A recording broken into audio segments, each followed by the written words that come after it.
Mans vārds ir Laina Zariņa. Es esmu Kvadro uzņēmuma mārketinga daļas vadītāja, arī valdes locekle. Kvadro ir vietējā kapitāla ģimenes uzņēmums, kurš tika dibināts 1991. gadā.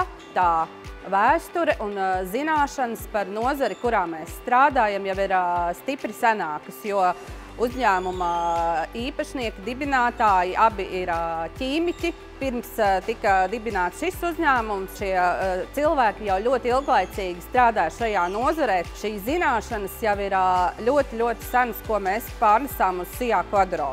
Kvadro ir sadzīves ķīmijas ražošanas uzņēmums, kurš ražo tīrīšanas līdzekļus, veļas kopšanas līdzekļus, pretodu līdzekļus, autoķīmiju, dažādus tehniskos līdzekļus, arī kosmētiku, aerosolu un citos iepakojumos. Mūsu ražotne atrodas Rīgā, Bolderājas pusē. Šeit vēsturiski bija koksnes ķīmijas apstrādes uzņēmums, bija visa ražošanas un tehniskā bāze. Mūsu pirmie produkti, ko mēs palaidām tirgū, bija antistatiķis Dana. Droši vien to daudzi cilvēki zina. Viņam vēl joprojām nav mainījies vizuālais skats. Protams, pretodu līdzekļi, jo sākotnēji mums bija tikai aerosolu pildīšanas līnija, un viss sortiments Kvadro bija tikai produkti aerosolu iepakojumā. Šodien mūsu produkcijas klāsts jau sasniedz pie 100 produktu veidiem. Populārākie ir mums sezonā, kas ir sezonas pretodu līdzekļi, insekticīdi, tīrīšanas līdzekļi, veļas mazgāšanas līdzekļi, autoķīmija un tehniskie kopšanas līdzekļi.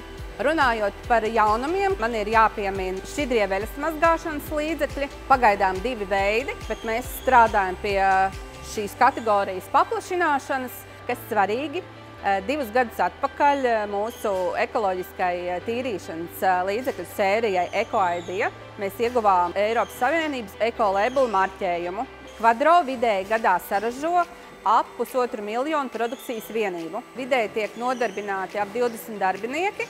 Mums ir pašiem savi ķīmiķi tehnologi, kas izstrādā produktu formulējumus, veids testus. Topā mūsu pirktākie produkti no tīrīšanas līdzekļiem ir vannas un virtuves tīrītāji, un sezonā pretodu līdzekļi Maga. Mēs ar Topu sadarbojamies, liekas, jau no Topa pirmsākumiem. Interesanti laiki bija pirms tiem pašiem 3 gadiem, kad bija pandēmija, un tirgu bija ļoti liels pieprasījums pēc dezinfekcijas līdzekļiem. Palaidām tirgu ļoti interesantu, unikālu produktu, dezinfekcijas līdzekli aerosolu iepakojumā. Tajā brīdī pieprasījums bija milzīgs.